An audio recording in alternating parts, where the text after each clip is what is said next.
अब देखिए मैं आपको एक बढ़िया कॉन्सेप्ट बता रहा हूँ। आपने देखा होगा जब कभी हम किसी शॉप में जाते हैं या मॉल में जाते हैं तो वहाँ पर लिखा रहता है फ्लैट 20% डिस्काउंट, फ्लैट 30% डिस्काउंट। आखिर फ्लैट कोई भी दुकानदार या कोई भी ओनर कैसे दे सकता है? क्या आपने कभी सोचा है कि वो फ्लैट 30%, 40%, 50% का डिस्काउंट देता है? उसके बाद भी क्या वो प्रॉफिट मार्जिन निकालता है कि नहीं निकालता है? बता सकते हैं आप लोग? कोई बताना चाहेगा? आपने देखा होगा जब कभी आप मॉल विजिट करते हैं वहाँ लिखा रहता है फ्लैट ऑफर, या फिर buy one get one free लिखा रहता है, buy one get two free लिखा रहता है। मैंने कई जगह गया वहाँ पे बाय वन गेट थ्री लिखा रहता है। तो आखिर ऐसा कैसे पॉसिबल है? कोई भी दुकानदार जो एक खरीदने पे दो कैसे फ्री देगा? ये सोचने वाली बात है।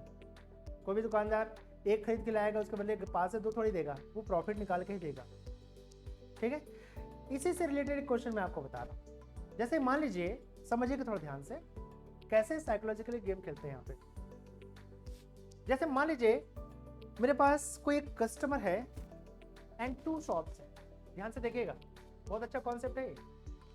देखिए, देयर आर 2 कस्टमर्स, 1 कस्टमर मान लीजिए और 2 शॉप्स हैं। यहाँ पे शॉप ए ले लीजिए and there is shop B. ठीक है, शॉप ए और शॉप बी। शॉप ए जो है वो फिक्स्ड रेट वाला है। शॉप ए क्या है? वो फिक्स्ड रेट वाला है। आपने देखा होगा जब कभी आप विजिट करते होंगे मार्केट, वहाँ किसी किसी शॉप में लिखा रहता है एक बोलिया दुकान, only one time, that's it, no bargaining. Actually एक बोलिया मतलब नो बार्गेनिंग, फिक्स्ड रेट। तो एक जो शॉप है वो फिक्स्ड रेट वाला है। ठीक है, मान लीजिए आप इस शॉप में गए, ठीक है, दुकानदार के लिए वो कॉस्ट प्राइस देखिए। दुकानदार क्या कर रहा है, यहाँ पे एक प्रोडक्ट को परचेज किया 100 रुपीज में, और वो चाहता है कि उसको बेचे। जब वो बेचे तो उसमें 20% का प्रॉफिट मार्जिन हो, मतलब वो उसको 120 में बेचना चाहता है। ये 120 रुपीज ने एमआरपी लगा दिया। ठीक है, उसने 100 रुपीज से परचेज किया, 120 रुपीज उस प्रोडक्ट का एमआरपी लगा दिया। ठीक है, क्योंकि वो फिक्स्ड रेट वाला शॉप है इसलिए वो 120 में ही बेचेगा, उससे कम नहीं कर सकता। आप मान लीजिए उस शॉप में गए, 120 रुपीज में एक प्रोडक्ट आपने देखा, उसमें एमआरपी 120 रुपीज लिखा था। आपने सोचा है चलिए ठीक है, मैं पहली बार दुकान में आया हूँ, थोड़ा बहुत कम करवाते हैं। भैया कम नहीं करेंगे? वो बोले भैया ये फिक्स रेट वाली दुकान है, यहाँ पे मोल भाव बार्गेनिंग नहीं होता। आपने बोला ठीक है, एक काम कीजिए, 120 मत लीजिए, 119 रुपीज ले लीजिए, 1 रुपये तो कम कर दीजिए, मेरी बात रख लीजिए। वो दुकानदार भैया हाथ जोड़ेगा, भैया नहीं हो सकता। आपको इंसल्ट फीलिंग आएगी कि मेरी बात नहीं रखा उसने, 1 रुपये भी कम नहीं किया भैया। ठीक है, तो आपके 2 ऑप्शन रहेंगे, या तो उस प्रोडक्ट को लेंगे या तो नहीं लेंगे। ठीक है, मान लीजिए आप इस प्रोडक्ट को नहीं लिए, क्यों नहीं लिए? क्योंकि उसने 1 रुपये कम नहीं किया, मेरी बात नहीं रखा, तो वो दुकानदार का लॉस हो गया। अब आगे बढ़ते हैं, वही जो कस्टमर है वो शॉप बी में गया, ठीक है, उसके पास भी वही प्रोडक्ट है जो शॉप ए वाले के पास। ठीक है, लेकिन चूंकि शॉप बी वाले को मालूम है कि ये शॉप ए से आ रहा है और दोनों के पास सेम प्रोडक्ट है, लेकिन शॉप बी ने क्या किया कि उसने डिस्काउंट ऑफर किया। डिस्काउंट, उसने कस्टमर को क्या बोला कि भाई आप हमारे यहाँ आइए, हम आपको प्रोडक्ट के ऊपर 30% का डिस्काउंट देंगे। आप तो 1 रुपए की बात करें, मैं आपको 30% डिस्काउंट दूंगा। सेम प्रोडक्ट दोनों के पास है, ये भी 20% का प्रॉफिट लेना चाहता है, ये दुकानदार बी भी 20% का प्रॉफिट मार्जिन उसको बेचना चाहता है। लेकिन ये दुकानदार बी जो है वो साइकोलॉजिकली गेम कर रहा है, कस्टमर को ऑफर दे रहा है, सर जी आप मेरे पास आइए, मैं आपको 30% का डिस्काउंट दूंगा। ठीक है, और 30% के डिस्काउंट देने के बाद भी उस दुकानदार को 20% मतलब कमाना ही है, 20% अर्न करना ही, मतलब उसको 120 रुपीज में बेचना है। ठीक है, अब देखिए उस दुकानदार ने क्या किया, जैसे ही वो कस्टमर गया,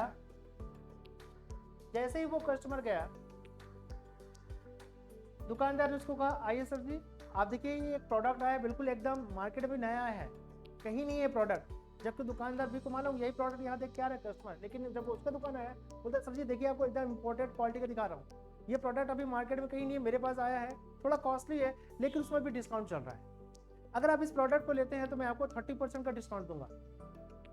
ठीक है, उस दुकानदार ने क्या किया, 100 रुपीज वाले प्रोडक्ट को है तो उसका कॉस्ट प्राइस 100 रुपीज ही है ना, लेकिन उसने एमआरपी क्या बनाया यहाँ पर, उसने एमआरपी बनाया यहाँ पर उस प्रोडक्ट का 172 रुपीज या 171 रुपीज बनाया। सोचिए 100 रुपीज परचेज किया है, उसका एमआरपी कितना बना रहा है 171 रुपीज। ठीक है, अब इस 171 रुपीज जो एमआरपी है उसमें वो डायरेक्ट वो 30% का डिस्काउंट देता है, फ्लैट डिस्काउंट, और उसको बेचता है यहाँ पर 120 रुपीज।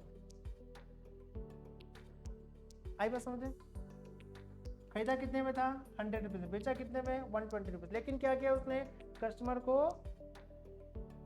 लालच दिया कि आप आइए सर मैं आपको इंपोर्टेड क्वालिटी का सामान दे रहा हूँ, थोड़ा महंगा जरूर है लेकिन अभी चूंकि मार्केट में नया लॉन्च हुआ है आपको इसमें 30% का फ्लैट डिस्काउंट मिलेगा। कस्टमर क्या सोचेगा, कस्टमर सोचेगा अरे ये तो प्रोडक्ट एकदम इंपॉर्टेंट है, बाहर से आया है, अभी मार्केट में कहीं अवेलेबल नहीं है। देखिए साइकोलॉजिकली गेम कर दिया दुकानदार, कस्टमर क्या लगेगा हाँ भाई प्रोडक्ट अच्छा है, वैसे प्रोडक्ट दिख रहा है लेकिन ये उससे अच्छा है, क्यों अच्छा है, क्योंकि वो महंगा है। देखिए डबल साइकोलॉजिकली गेम खेला, दोनों प्रोडक्ट सेम है ना, लेकिन कस्टमर को लग रहा है कि नहीं ये प्रोडक्ट महंगा मतलब उससे अच्छा है, जो पहले दुकानदार पे देख के आया था, दुकानदार के पास देख के आया था। ठीक है, अब ये 171 रुपीज कस्टमर सोच रहा हाँ यार महंगा है, एमआरपी महंगा है और फिर डिस्काउंट भी मिल रहा है, तो महंगा प्रोडक्ट भी ले रहा हूँ और डिस्काउंट भी मिल रहा है, तो मुझे 120 में ये भी बोल तो 120 में इसी को लेता हूँ क्योंकि महंगा प्रोडक्ट है। ये साइकोलॉजिकली इफेक्ट हुआ कस्टमर के ऊपर, और कस्टमर बिना मोल भाव किए 120 रुपीज में लेके आ गया। यहाँ पर वो इस दुकानदार के पास वो 1 रुपए के लिए वापस चला गया, लेकिन यहाँ पर उसको लगा कि मैं महंगा प्रोडक्ट ले रहा हूँ, पहले दुकानदार से अच्छा प्रोडक्ट है और इस नए प्रोडक्ट में उसको 30% का डिस्काउंट भी मिल रहा है, 120 रुपीज चुपचाप लेकर के निकल लिया। तो सेकंड दुकानदार ने क्या किया, साइकोलॉजिकली गेम खेला, उसने कस्टमर को क्या दिया, लालच दिया कि सर आप मेरे पास आइए 30% का डिस्काउंट दूंगा, फ्लैट डिस्काउंट दूंगा, आप ले लीजिए। तो जब कस्टमर को 30% का डिस्काउंट मिलेगा तो आपको लगता है कि क्या वो दोबारा फिर से मोल भाव करेगा, वो बताइए क्या भाई स्टूडेंट्स, जब किसी कस्टमर को ऑलरेडी 30% का डिस्काउंट मिल गया है तो क्या फिर से लगेगा कि 1 रुपए 2 रुपए के लिए मोल भाव करेगा, नहीं करेगा। इसका क्या मतलब हो रहा है, यहाँ पर इस कॉन्सेप्ट को हम समझेंगे इस मेथड के। देखिए इसमें लिखा हुआ है if a dealer wants to earn X% of profit on an article, तो वो एक दुकानदार जैसे यहाँ पे 20% का प्रॉफिट कमाना चाहता है, कोई भी दुकानदार है, अपने प्रॉफिट मार्जिन कितना रखा 20% का प्रॉफिट मार्जिन, लेकिन वो साथ साथ जब वो बेचने पर 20% का प्रॉफिट तो मिलना चाहिए, लेकिन वो दुकानदार चाहता है कि मैं कस्टमर को 30% का डिस्काउंट भी दूं, जैसे इस क्वेश्चन में अभी आपको बताया। तो दुकानदार क्या कर रहा है, यहाँ पे 20% का प्रॉफिट मार्जिन ले रहा है, मतलब जितने में बेचेगा उसमें 20% प्रॉफिट इंक्लूडेड होना चाहिए, लेकिन 30% का डिस्काउंट भी देना है उसको। तो डिस्काउंट ऑफर करने के बाद जो सेलिंग प्राइस बनता है उसमें उसको 20% का प्रॉफिट होना चाहिए। तो इसके लिए हमारे पास एक फॉर्मूला है, profit percent is equal to, जो प्रीवियस फॉर्मूला बताया था ना, x plus y upon 100 minus y into 100, same formula यहाँ पर रहेगा, सेम फॉर्मूला कॉपी, कॉन्सेप्ट बस वो अलग था, ये अलग है। उसमें क्या था, पहले प्रॉफिट मार्जिन जो दुकानदार है वो क्या कर रहा था, X% का प्रॉफिट ले रहा था, Y% का क्वांटिटी में प्रॉफिट ले रहा था, हालांकि वो प्रॉफिट तो है ना। यहाँ पर भी क्या कर रहा है दुकानदार कि भाई 20% का वो प्रॉफिट लेना चाहता है लेकिन 30% का डिस्काउंट देना चाहता है, तो क्या करेगा वो एमआरपी जब बनाएगा ना तो X% मतलब जो 20% का प्रॉफिट है वो ऐड करेगा कॉस्ट प्राइस में, प्लस 30% का जो डिस्काउंट देगा उसको भी ऐड करेगा कॉस्ट प्राइस में। इसलिए यहाँ पर 100 रुपीज जो है वो डायरेक्ट एमआरपी कितना हो गया 171 रुपीज, और दुकानदार ए के पास ये 100 रुपीज केवल 20% प्रॉफिट मार्जिन ऐड करके 120 रुपीज हो रहा है। तो ये दुकानदार सीधा साधा काम कर रहा है, ठीक है भैया आपको ये एमआरपी इतना है, आपको इतने में लेना है तो लीजिए, नहीं तो जाइए। लेकिन ये दुकानदार क्या किया, उसने भी 120 में बेचा है, लेकिन उस कॉस्ट प्राइस को बढ़ा करके पहले एमआरपी बनाया, उस बढ़े हुए एमआरपी पे उसने डिस्काउंट ऑफर किया, और डिस्काउंट ऑफर करने के बाद जो सेलिंग प्राइस आ रहा है 120 रुपीज आ रहा है, ठीक है। दोनों ही एक ही काम कर रहे हैं, लेकिन एक डिस्काउंट ऑफर कर रहा है, एक नहीं कर रहा है। तो यहाँ पर जो दुकानदार भी है ना वो साइकोलॉजिकली गेम खेला कस्टमर के साथ और कस्टमर उसमें आ भी गया। आई बात समझ में? चलिए तो इसका फॉर्मूला यहाँ पर देखते हैं, ध्यान से देखिएगा, ये हटा दो, ठीक है। चलिए जैसे यहाँ पर एक फॉर्मूला जिसमें आपको बता रहा था कि इसका जो टोटल जो प्रॉफिट बोल सकते हैं या फिर जो मार्क प्राइस, एक्चुअली यहाँ पे दुकानदार जो है वो मार्क प्राइस बनाएगा, ठीक है, कि उस प्रोडक्ट को वो कितने रुपीस में या कितने % बढ़ा करके एमआरपी बनाए ताकि उस एमआरपी पे डिस्काउंट ऑफर करने के बाद उसको x% का प्रॉफिट हो। याद रखिएगा फॉर्मूला पहले क्या था, टोटल प्रॉफिट % बताया था यहाँ पर, लेकिन यहाँ पर ये जो सेम फॉर्मूला है वो फॉर्मूला मार्क प्राइस बनाने का फॉर्मूला है। याद रखिएगा जैसे कि 100 रुपीज़ प्रोडक्ट है उसमें 71% बढ़ा दिए, 171 रुपीज़ हो गए, इसमें 30% डिस्काउंट देंगे 120 आ जाता है। याद रखिएगा तो ये जो फॉर्मूला है ये मार्क प्राइस बनाने का फॉर्मूला है। बाकी सब सेम देखिए, x + y, पहले भी x + y था अपॉन 100 - 5 × 100 था, यहाँ पर भी सेम फॉर्मूला है, बस वहाँ टोटल प्रॉफिट % था और यहाँ पर ये मार्क प्राइस है, ठीक है। जो भी क्वेश्चन एग्जांपल में आपको बताया यहाँ पर इसी क्वेश्चन को देखते हैं, यहाँ पर ध्यान से देखिएगा। देखिए यहाँ क्या बोल रहे हैं कि a dealer wants to earn 20% of profit on an article after offering 30% of discount. तो कोई दुकानदार है जो कि 20% का डिस्काउंट 20% का प्रॉफिट मार्जिन लेना चाहता है या प्रॉफिट अर्न करना चाहता है, लेकिन वो 20% के प्रॉफिट अर्न करने से पहले वो 30% का डिस्काउंट ऑफर करना चाहता है। तो डिस्काउंट ऑफर करने के बाद उसका जो सेलिंग प्राइस आएगा उस सेलिंग प्राइस में 20% का प्रॉफिट मार्जिन इंक्लूडेड होना चाहिए, ऐसा दुकानदार का सोचना है। तो उस दुकानदार को, उस शॉपकीपर को कितना % प्रॉफिट, कितना % मार्जिन बढ़ा देना चाहिए या कितना % बढ़ा करके एमआरपी बनाना चाहिए। इसके लिए फॉर्मूला एकदम सिंपल है, चलिए देखते हैं यहाँ पर।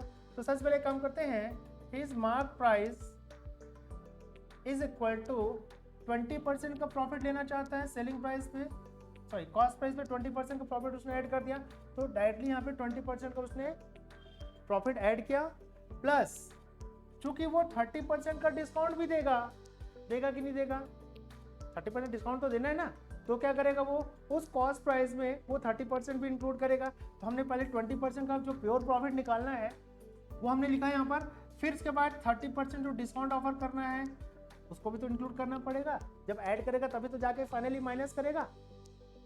आई बस समझे। फिर इसके बाद क्या करेंगे, यहाँ पे जो एमआरपी बनाएगा ना वो 100 - 30, उसको जो प्रॉफिट होगा वो प्रॉफिट निकाल रहा है ना यहाँ पे, तो 30% जो डिस्काउंट है उसको माइनस करेंगे इनटू 100%। अब इसको सॉल्व करते हैं तो ये हो जाएगा 20 + 30 = 50 अपॉन 70 × 100%, ठीक है।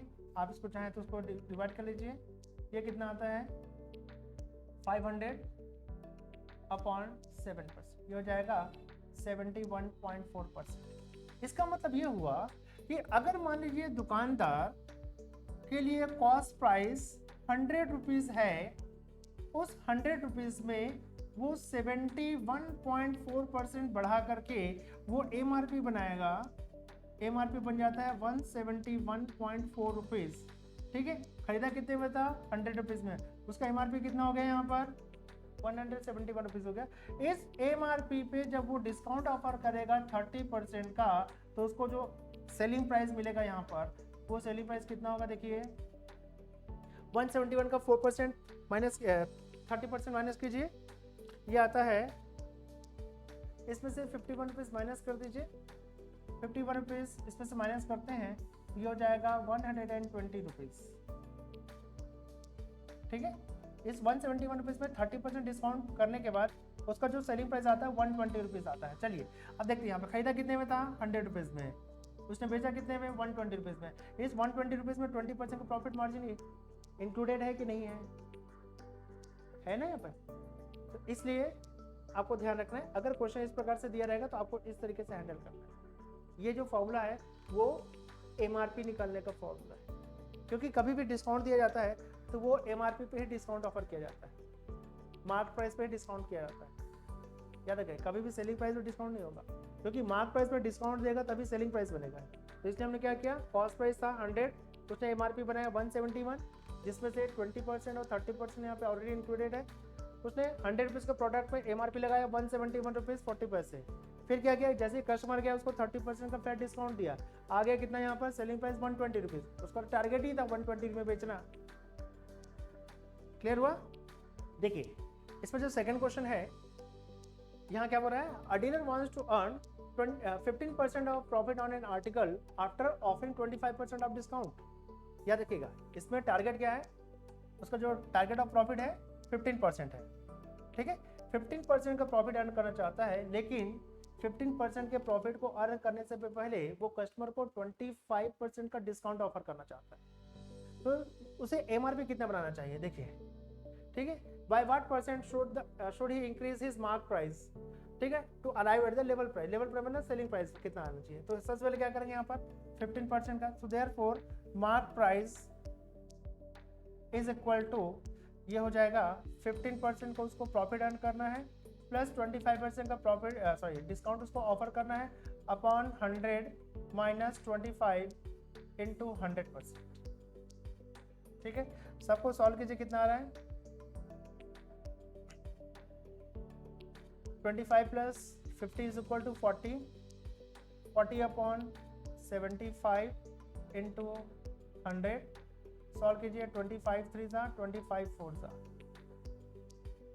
ठीक है। तो वो जाएगा 160 अपॉन 3, यार है 53.33, तो दिस कम्स टू 53.33%। इसका मतलब ये हुआ कि अगर वो प्रोडक्ट को 100 रुपये से परचेस करके ला रहा है तो उसमें उसका 53.33% उसमें इंक्रीज करना पड़ेगा उसको। तब कहीं जा करके, थोड़ा समझिए इसको ध्यान से, सपोज कॉस्ट प्राइस 100 रुपीज़ ले लीजिए, ठीक है, और उसमें वो बढ़ाएगा कितना 53, तो एमआरपी कितना बन जाएगा यहाँ पर, mark price is equal to 153.33 rupees, ठीक है, ये एमआरपी हो गया। अब जब इसमें 15% माइनस करेगा ना, नहीं 25% माइनस करेगा, 25% माइनस करेगा तो उसको जो सेलिंग प्राइस निकलेगा, लेवल प्राइस को बोल रहे हैं यहाँ पर, वो निकलेगा 115 रुपीज़। आप माइनस करके देख लीजिए उसका 153.33 का माइनस 25%, ठीक है, निकाल के देखा क्या। तो जैसे मान लीजिए उस प्रोडक्ट का जो प्राइस है वो 153.33 है, इसमें 25% करेंगे तो आता है 114.995 विच इज़ अप्रॉक्सीमेटली 115, ठीक है। 153.33 का 25% डिस्काउंट उसने ऑफर किया, एमआरपी बनाया कितना 153 रुपीज़, 25% का उसने डिस्काउंट दिया, ये आ गया उसका लेवल प्राइस 115 रुपीज़। इस 115 रुपीज़ में 15 रुपीज़ ऑलरेडी इंक्लूडेड है प्रॉफिट, ठीक है। चलिए, तो इस प्रकार से इस टाइप के क्वेश्चन को सॉल्व करते हैं, ठीक है।